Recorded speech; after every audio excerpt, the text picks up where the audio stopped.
लात मार के उतारेंगे सत्ता से 24 में। देख लेना श्रीलंका की तरह खदेरा होगा 24 में नरेंद्र मोदी जी का भी। चीन जो है हमारे देश में आके घर बसा लिया भाई, पूरा गांव बसा लिया। उस समय क्या होगा, नरेंद्र मोदी जी को सांप सूंघ गया, उस समय दिखाई नहीं दे रहा है। समस्याओं को दरकिनार करके सिर्फ मंदिर मंदिर करेंगे।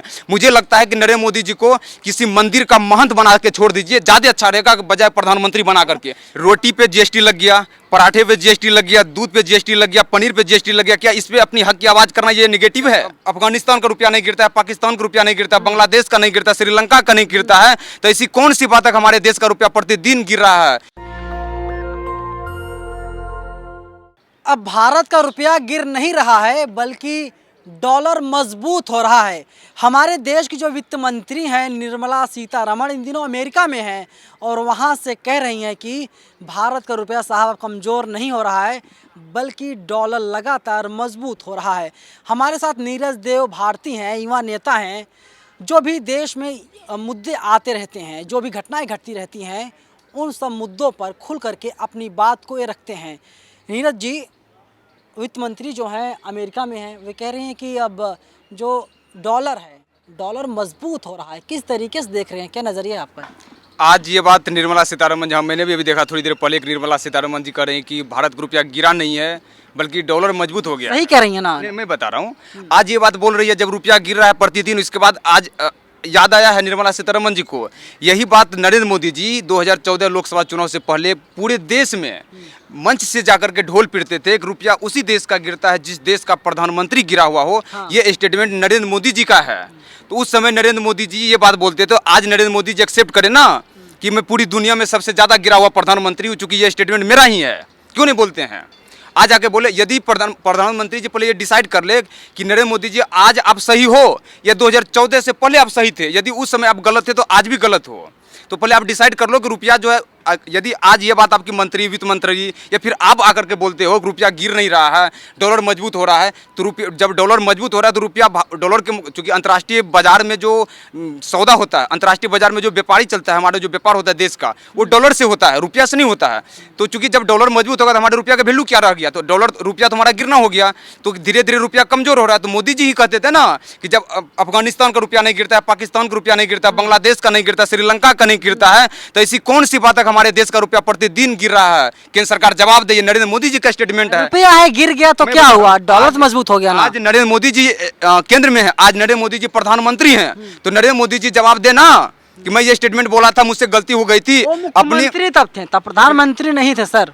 मैं बता रहा हूँ, तो उस समय नरेंद्र मोदी जी मुख्यमंत्री रह करके बात बोलते थे। आज प्रधानमंत्री बोल रह करके, प्रधानमंत्री है तो एक्सेप्ट कर ले और पूरी जनता को बोले कि भाइयों में बहनों, मैं माफ़ी मांगता हूँ कि मुझसे गलती हो गई थी। मैंने जो 2014 में स्टेटमेंट दिया था वो स्टेटमेंट जुमला था। बोल देना, जुमला फेंकने में तो माहिर है ना नरेंद्र मोदी जी। बोल देना, जैसे अमित शाह बोले ना कि 15 लाख का तो जुमला था, 15 लाख का जुमला। तो ये भी बोल दे कि मैंने जो 2014 में जितना वादा किया था देश की जनता से, 2 करोड़ रोजगार की बात, 15 लाख रुपये की बात, डॉलर के मुकाबले रुपया मजबूत होने की बात, चीन के अंक दिखाने की बात, ये सारे जितने नरेंद्र मोदी जी बोल दे मैंने जितना वादा किया था 2014 से पहले, ये सारे वादा मेरा जुमला था। एक्सेप्ट कर ले, देश की जनता से माफी मांग ले, हो गया बात। क्यों नहीं माफी मांगते हैं? आज क्या सांप सूंघ गया नरेंद्र मोदी जी को? हमारे देश के यशस्वी प्रधानमंत्री नरेंद्र मोदी जी माफी कैसे मांग लेंगे? दिक्कत इस बात की है ना, आप लोग हर एक चीज़ में निगेटिव देखते हैं। अमेरिका गई हुई हैं निर्मला जी और वहाँ पर जो है भारत का डंका बज रहा है, डॉलर मजबूत हो रहा है, फिर भी आप लोगों को दिक्कत हो रही है, समझ नहीं आ रहा है। अच्छा, हंगर इंडेक्स पे कहा जा रहा है कि अपोजिशन वाले पता नहीं क्या ढोल पीट रहे हैं, कह रहे हैं कि 101वें से अब 107वें पर आ गया है। क्या मतलब कांग्रेस वाले चाहते क्या हैं? देश में इतनी अच्छी सरकार चल रही है, राम मंदिर बन रहा है, चीता हमारे देश में आ गया, देश के जितने बॉर्डर्स थे सारे बॉर्डर सुरक्षित हैं, छोटे छोटे मुद्दे आ जाते हैं, फर्जी का आप लोग कुछ बोलते रहते हैं। कई प्रश्न आ गया है, मैं बारी बारी से जवाब देता हूँ। सबसे पहले कि आप बोले कि यशस्वी प्रधानमंत्री हैं, आप निगेटिव क्यों हैं? निगेटिव बात क्यों करते हैं? सबसे पहली बात तो मैं बता देता हूँ, रोटी पे जीएसटी लग गया, पराठे पे जीएसटी लग गया, दूध पे जीएसटी लग गया, पनीर पे जीएसटी लग गया। क्या इस पे अपनी हक की आवाज करना ये निगेटिव है? ये निगेटिव है? खाएंगे तो टैक्स देना ही पड़ेगा ना भाई। अरे सुन लीजिए ना, पहली बात, पहले अंग्रेज टैक्स लगाया करता था, आज सरकार लगा रही है। पहली बार रोटी पे जीएसटी लगा है, पहली बार दूध पे लगा। बच्चा अब दूध कैसे पिएगा भाई? आटा नहीं रहेगा। देखिए होता क्या है, जितने भी जंतर मंतर पर आप देखते होंगे, 2 प्रकार के 3 प्रकार के व्यक्ति होते हैं, जिनका पेट पूरा भरा हुआ है, जिनका पेट आधा भरा हुआ आधा खाली है, और जिनका पेट बिल्कुल भी भरा हुआ नहीं है। आंदोलन जो करता है वही करता है जिनका पेट आधा भरा हुआ है और आधा खाली है। अब मान लिया रोटी पे जीएसटी लगा दिया, तो रोटी पे जीएसटी लगा दिया तो लोग कैसे खाएंगे? और यशस्वी प्रधानमंत्री अगर हैं तो यशस्वी प्रधानमंत्री का यही लक्षण होता है, यशस्वी प्रधानमंत्री का यही काम है कि रोटी पे जीएसटी लगाइए, कफन पे जीएसटी लगाइए, पेंसिल पे, किताब पे, कॉपी पे, पेन पे जीएसटी लगाइए। यशस्वी प्रधानमंत्री का काम है, बताइए? यशस्वी प्रधानमंत्री का यही काम है। और निर्मला सीतारमण जी की बात करें, निर्मला सीतारमण जी विदेश में जाकर के ये बात बोल रही है। उसके बाद अगला सवाल आपका क्या था? राम मंदिर बना दिया। भाई राम मंदिर बना दिया, राम मंदिर मेरे आस्था का विषय है, मैं हिंदू हूँ, मैं प्रतिदिन पूजा करता हूँ। इसका मतलब ये नहीं कि सारे समस्याओं को दरकिनार करके सिर्फ मंदिर मंदिर करेंगे। मुझे लगता है कि नरेंद्र मोदी जी को किसी मंदिर का महंत बना के छोड़ दीजिए, ज़्यादा अच्छा रहेगा बजाय प्रधानमंत्री बना करके। प्रधानमंत्री का काम क्या करते हैं? प्रधानमंत्री का काम दिन भर जो है ना, जाकर के चौखट चौखट पे जाकर सर रगड़ना नहीं होता है, काम करना होता है देश की जनता के लिए, समस्या पे काम करना होता है। क्या समस्या बताइए? देश की समस्या पे क्या काम कर रही है, क्या काम कर रही है भारत सरकार, क्या काम कर रहे हैं मोदी जी? जवाब देना देश की जनता को, क्यों नहीं जवाब देते हैं? इस पे सांप सूंघ गया है, कोई काम नहीं करे, सिर्फ जुमला फेंकने का काम करते हैं, सिर्फ वादा करके मुकरने का काम करते हैं नरेंद्र मोदी जी। क्यों 7 लाख लोग नौकरी मिल गई है, राम मंदिर बन रहा है, मैंने जैसा पहले कहा कि बॉर्डर सुरक्षित है, और दिल्ली के जंतर मंतर पर लोग आंदोलन कर रहे हैं, और ये जो सारी चीजें हैं नरेंद्र मोदी जी हैं, तभी ये सारी चीजें संभव हो पा रही हैं। 7 लाख रोजगार की बात आपने की, आवेदन कितना आया है? 22 करोड़। मैं बता, आवेदन को छोड़ दीजिए सर, अरे छोड़ कैसे दें? लोग हैं ये आवेदन करने वाला क्या पाकिस्तानी था? छोड़ कैसे दें भाई? ये जो 22 करोड़ 6 लाख के आसपास, अरे जो मुसलमान है वो पाकिस्तानी है, पाकिस्तान भाग जाए ना। ये जो आप बोल रहे हैं को छोड़ दीजिए, क्यों छोड़ दें? ये जो 22 करोड़ 6 लाख के आसपास आवेदन आया, 5 लाख 6 लाख आवेदन, 22 करोड़, ये 22 करोड़ आबादी कौन है? पाकिस्तानी है, अफगानी है, कौन है? भारत का, हमारे देश का देशभक्त नागरिक है, देशभक्त युवा है। जितने भी आवेदन करने वाला युवा है सब हमारे देश का नागरिक है, देश का युवा है। उसको रोजगार देना सरकार की जिम्मेदारी होती है, चाहे सरकार किसी की भी हो, भाजपा की हो, कांग्रेस की हो, किसी भी पार्टी की सरकार हो, हर युवाओं को उसकी काबिलियत के अनुसार रोजगार देना सरकार की जिम्मेदारी बनती है। यदि सरकार युवाओं को रोजगार नहीं दे पाती है तो सरकार को आत्ममंथन करनी चाहिए, सरकार को चिंतन करनी चाहिए कि मैं क्यों नहीं दे पाता हूं। कि सरकार की नैतिक जिम्मेदारी नहीं बनती युवाओं को पेट में रोजगार दीजिए ताकि उनका पेट भर सके। सीमा की बात कर रहे हो आप, चीन की बात, चीन जो है हमारे देश में आके घर बसा लिया भाई, पूरा गांव बसा लिया। उस समय क्या होगा? नरेंद्र मोदी जी को सांप सूंघ गया, उस समय दिखाई नहीं दे रहा है, हमारे जमीन पर आकर के कब्जा कर लिया है। लाल आंखें कहाँ है बताइए? ये लाल आंखें है, हर दिन हमारे चीन आकर के हमारे जमीन पे घर बसा दे रहा, क्यों नहीं कुछ बोलता? क्योंकि ये जुमला वाले, इनका जो अपने आप को कहते हैं कि मेरा 56 इंच का सीना है, सच बताऊं तो 56 इंच का सीना नहीं है। ये कौन से लोग हैं? ये कौन से लोग हैं? ये कौन से लोग हैं? मैं पूरी बात बता, ये कौन से, मैं पूछ रहा हूँ कौन से, बताइए ना। कौन से? देशभक्त सिपाही हैं, सीआईएसएफ के लोग हैं ना, केंद्रीय औद्योगिक जंतर मंतर पे लोग बैठे हैं। सोचिए सीमा पर कितनी सुरक्षा होगी। हाँ बिल्कुल। तो कैसे चीन की क्या हैसियत है आ जाएगा हमारे देश के अंदर? तो देखिए, जब वहाँ पे होता है, जब वहाँ पे घुस गया है, किसी भी वजह से घुसा हो, तो ये सरकार की जिम्मेदारी बनती है, सरकार कड़ाई से एक्शन करे। सरकार उसके कूटनीति से हो या विदेश नीति से हो, जैसे भी हो, सरकार उसको पीछे करे। लेकिन सरकार इसमें पूरी तरह विदेश नीति में फेल हो चुकी है। देश, नरेंद्र मोदी जी कहते हैं कि विदेश, या भाजपा वाले कहते हैं कि पूरी दुनिया में नरेंद्र मोदी जी की डंका बज रही है। मैं कहता हूँ डंका बज नहीं रही है, सिर्फ देश में बजाया जा रहा है डंका, जबरदस्ती ढोल पीट पीट के बजाया जा रहा है। ये ढोल 2024 में पूरी तरह फट जाएगी। अगर डंका पीटने की बात है तो देश का ये देखिए ना, जब भी आप किसी भाजपा वाले सवाल करेंगे वो अर्थव्यवस्था बताएंगे, चौथा नंबर पर आ गया, तीसरा नंबर पर आ गया, 5वां नंबर पर आ गया। भाई अर्थव्यवस्था के आंकड़े से देश की जनता की पेट भरेगी क्या? मैं बता, अगर आप आगे बोल दो कि पहले स्थान पर आ गया, चलो मैं मान भी लेता हूं तुम्हारी बात है कि पहले नंबर पर आ गया, क्या इससे देश की जनता को रोटी मिल जाएगी सस्ती में? इससे महंगाई कम हो जाएगी? इससे पेट्रोल डीजल का जो दाम बढ़ा हुआ क्या इससे कम होगी? तुम्हारे आंकड़े से देश की जनता को क्या मिल रहा है? देश की 135-140 करोड़ आबादी है, तुम्हारे आंकड़े से फर्जी आंकड़े या हो या सच्ची आंकड़े हो, ये बताओ कि तुम्हारे आंकड़े से देश की जनता को क्या मिल रहा है, देश के युवाओं को क्या मिल रहा है? देश के युवाओं को रोजगार चाहिए, देश के नागरिक को महंगाई से राहत चाहिए, देश के नागरिकों को रोटी चाहिए, देश के बच्चों को पेंसिल चाहिए, कलम चाहिए, जिस पे आपने जीएसटी लगाया, गब्बर सिंह टैक्स लगाया नरेंद्र मोदी जी ने। कांग्रेस राहुल गांधी की भाषा आप लोग बोल रहे हैं, क्या ट्रेनिंग आप लोगों को वहीं पर होती है क्या? क्यों राहुल गांधी की भाषा बोल रहे हैं? बोलिए ना बीजेपी की भाषा। अच्छा जी, आप किसी एक, आप अगर अपनी आवाज उठाते हैं, जनता का आवाज उठाते हैं, उसमें राहुल गांधी कहाँ से आ गया? जीएसटी नहीं, मैं पूछ रहा हूँ ना, ये इसमें राहुल गांधी कहाँ से आ गया? क्या ये मेरी स्वतंत्रता, मेरी मुझे फ्रीडम नहीं है कि मैं अपनी आवाज रख सकूं, अपनी बात रख सकूं? जब मैं अपनी बात रखूंगा तो जरूरी है कि मैं कांग्रेसी बन जाऊंगा, जरूरी है कि मैं सपाई बन जाऊंगा, जरूरी है मैं भाजपाई बन जाऊंगा। मैं किसी पार्टी का व्यक्ति नहीं, मैं देश की युवा हूँ और जागरूक युवा हूँ। वोट, एक मुझे वोटिंग राइट मिला है, लोकतांत्रिक अधिकार है मेरा कि मैं अपनी सरकार से, अपने चुने विधायक सांसद अपने जनप्रतिनिधि से सवाल करूं, यदि सवाल करना आप किसी पार्टी का टैग लगाते हो तो ये आपकी मानसिकता बताती है कि तुम्हारी मानसिकता कितनी गिरी हुई है। ये मेरा अधिकार है, मेरे अधिकार से कोई हमें रोक सकता है क्या? मैं अपनी सरकार से सवाल क्यों ना करूं? नरेंद्र मोदी जी ने वादा किया था देश की जनता से, और मैं नरेंद्र मोदी के लिए 2014 महीने भी काम किया था। नरेंद्र मोदी जी ने वादा किया था 2 करोड़ रोजगार देंगे, क्यों नहीं रोजगार दिया? क्या मैं उससे सवाल नहीं कर सकता हूँ? नरेंद्र मोदी जी आपने मुझसे वादा किया था वो रोजगार दो, हटा दीजिए फिर। किसको हटाएंगे? बिल्कुल लात मार के उतारेंगे सत्ता से। 24 में देख लेना, श्रीलंका की तरह खदेरा होगा 24 में नरेंद्र मोदी जी का भी है। श्रीलंका में खदेड़ा कहाँ हुआ? श्रीलंका में तो अलग ही माहौल हो गया था, वहाँ पर इतनी महंगाई हो गई थी, जनता जो है महंगाई के बाद कि क्या हुआ? घेर लिया था पूरे जो है राष्ट्रपति भवन को, राष्ट्रपति दफ्तर को और प्रधानमंत्री कार्यालय को। इसके बाद वहाँ पर सरकार बदल गई। महंगाई बढ़ने के बाद खदेरा हुआ ना, खदेरा मतलब वहां से राष्ट्रपति प्रधानमंत्री को भागना पड़ गया ना देश छोड़ करके।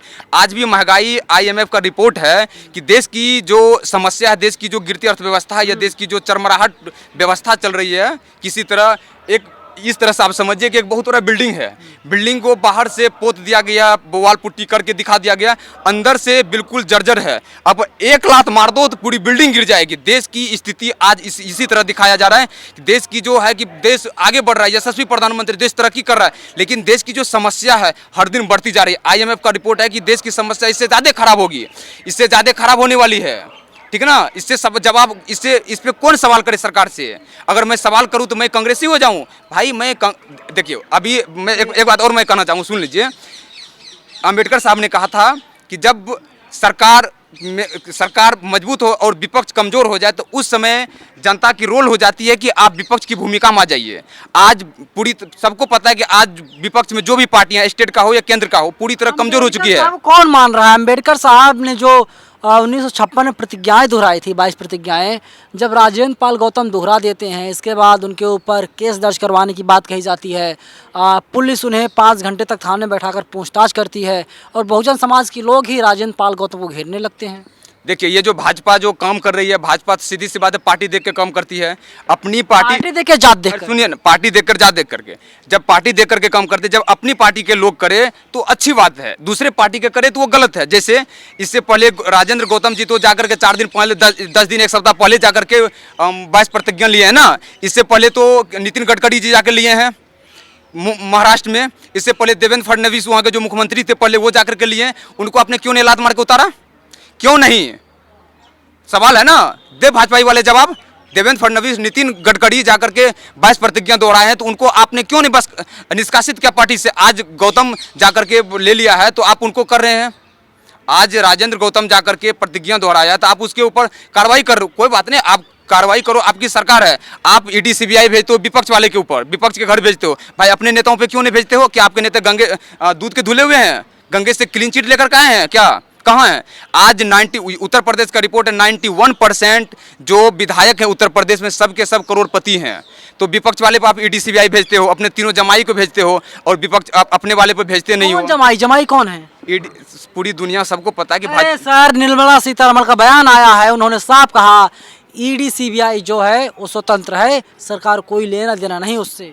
स्वतंत्र है तो भाजपा वाले के किसी घर पे, भाजपा वाले के किसी विधायक संसद पे के घर ED वाले, CBI वाले, इनकम टैक्स वाले क्यों नहीं जाते हैं? दिक्कत बीजेपी से है, मोदी जी से है। नहीं, मुझे बीजेपी से दिक्कत है, नहीं मुझे नरेंद्र मोदी जी से दिक्कत है। मुझे दिक्कत है इनकी गलत नीतियों से।